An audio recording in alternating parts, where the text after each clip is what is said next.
کہ میں اللہ سے مانگ مانگ کے تھک گیا ہوں لیکن اللہ دینے کے لیے تیار نہیں ہے، میرا تو دوسرا بیٹا بھی گیا. جب دوسرا بیٹا بھی گیا ہے نا، اس وقت یہ الفاظ کہے ہیں کہ آنکھوں کی بینائی چلی گئی. گھر والے کہنے لگے کیا آپ کو ابھی تک یاد ہے؟ کچھ چیزیں غیر اختیاری ہوتی ہیں، اپنے اختیار سے غم کو سوچنا یہ شریعت میں جائز نہیں ہے، لیکن کچھ چیزیں انسان کے اختیار میں نہیں ہوتی. وہ غم جو آپ کے اختیار میں نہیں ہے اس پہ آپ کو گناہ نہیں ملتا بلکہ صبر پہ ثواب ملتا ہے. شریعت میں حکم یہ ہے کہ غم کو بھول جاؤ، اس کو ایک ہی چیز کو لے کے مت بیٹھے رہو. لیکن حضرت یعقوب علیہ السلام کو اپنے بیٹے سے اتنی محبت ظاہر ہے اس بیٹے میں بہت ساری خصوصیات تھیں. وہ جانتے تھے کہ اللہ ان کو پیغمبر بنائے گا، کہ اتنے عرصے کے بعد بھی آپ کے دل سے غم نہیں نکلا، لیکن اس غم کو لے کر زندگی گزار دی. کسی کے سامنے اللہ کی شکایت نہیں کی کہ میرے ساتھ کیا ہو رہا ہے.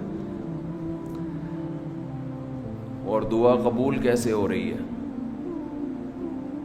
کہ دوسرا بیٹا بھی گیا. بیٹوں نے آ کے بتایا کہ آپ کے بیٹے نے چوری کی تھی جس کی وجہ سے بادشاہ نے اس کو رکھ لیا. قال بل سولت لکم انفسکم امرا. باپ نے کہا تم نے جیسے پہلے ایک کہانی گڑھی تھی دوبارہ سے ایک کہانی گڑھ لی ہے. حالانکہ اس دفعہ بیٹے سچ بول رہے تھے، چوری تو نہیں کی تھی لیکن الزام لگا تھا چوری کا. تو یعقوب علیہ السلام نے دوسرے بیٹے کے جانے پہ ایک لفظ ناشکری کا زبان سے نہیں نکالا، بلکہ کیا کہا؟ انما اشکو بثی وحزنی الی اللہ وَأَعْلَمُ مِنَ اللَّهِ مَا لَا تَعْلَمُونَ. میں اپنا غم تمہارے سامنے بیان نہیں کرتا، صرف اللہ کے سامنے بیان کرتا ہوں، اور اللہ کے بارے میں وہ کچھ جانتا ہوں جو تم نہیں جانتے. کیا مطلب؟ وہ مجھے تسلی دے رہا ہے، اس میں خیر ہوگی. ہمارا کام ہے مانگنا، ہم بھکاری ہیں. یہ تو ملحد اور خدا کے منکر لوگ ہیں جو مسلمانوں کا مذاق اڑاتے ہیں کہ یہ دعائیں مانگتے ہیں اور ان کو ملتا کچھ نہیں ہے. او بھائی ہمیں اس سے غرض ہی نہیں ہے کہ رب کیسے دے رہا ہے. ہمیں اس نے پابند بنا دیا مانگو، تو ہمیں اہل اللہ کو تو مزہ اس سے آتا ہے کہ اس نے ہمیں بول دیا مانگو، وہ نہ بھی دے، مانگنا ہی ہمارے لیے سب کچھ ہے. تو میں جو بات عرض کر رہا تھا وہ یہ تھی کہ یعقوب علیہ السلام مانگتے رہے، پھر دوسرا بیٹا بھی چھن گیا. کوئی لفظ مایوسی کا زبان سے نہیں نکالا.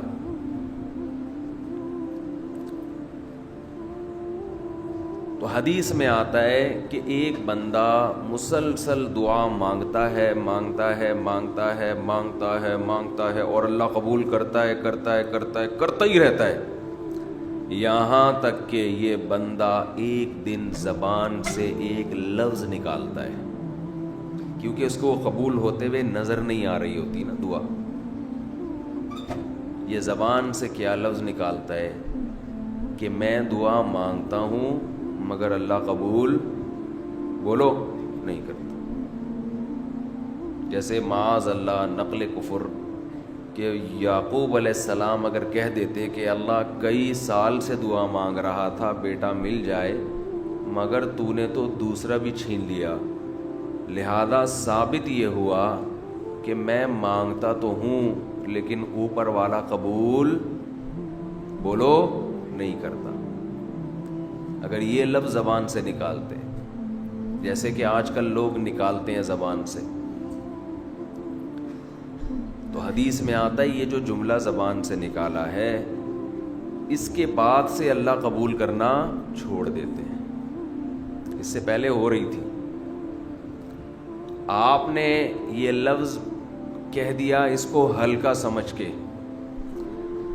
اللہ کے ترازو میں یہ کلمہ، یہ چھوٹا سا جملہ بہت بھاری ہے اللہ کی غضب کو دعوت دینے کے لیے. اللہ کہتے ہیں مجھے تانا دے دیا کہ میں قبول نہیں کرتا. گھروں میں جھگڑا ہوتا ہے نا، عورت کہتی ہے مرد کھلا کھلا کے تھک جائے، بیوی کہتی ہے ہاتھ تنگ کیا ہوا ہے کھلاتے نہیں ہو. بعض دفعہ آدمی کو غصہ آتا ہے کہ اب میں ہاتھ اپنا تنگ کر کے دکھاؤں گا، اب انڈے نہیں لے کر آؤں گا. میں کہتا ہوں چنگیز خان بھی، اگر کوئی چنگیز خان کی اولاد ہے نا، اس میں بھی اتنی طاقت نہیں ہے کہ بیوی کہے کہ 6 انڈے چاہیے اور وہ ان 6 کو 4 کر کے دکھا دے، یعنی آج 4 انڈے آئیں گے 6 نہیں آئیں گے. کوئی ہے ایسا مائی کا لال؟ کوئی ایسا مائی کا لال پیدا نہیں ہو. تو استنبول کیسے فتح کرو گے؟ صحیح، استنبول کیسے فتح کرو؟ سلطان محمد فاتح نے استنبول فتح کیا تھا نا. ایک بڑے بزرگ نے بڑی اچھی بات کہی کہ فرعون نے ہزاروں بچوں کو قتل کیا، اور بنی اسرائیل کے نا، لیکن موسیٰ علیہ السلام جب صندوق سے نکلے فرعون نے ارادہ کیا اس کو بھی قتل کروں. فرعون کی بیوی نے کہا لا تقتلوہ، اسے قتل مت کرو. فرعون نے کہا اچھا. فرعون نے کیا کہا؟ ٹھیک، it is okay, no problem. سمجھتے ہو؟ تو یہ ہمارے لیے بڑی تسلی کی بات ہے، یہ ہمارے لیے بڑی تسلی کی بات ہے کہ جب فرعون جیسا آدمی گھر میں فرعون نہیں تھا تو ہم اور آپ کس کھیت کی مولی ہیں یار. چلتے رہو جیسے زندگی گزار رہے ہو، جتنے انڈے کہے ہیں اتنے لے آیا کرو.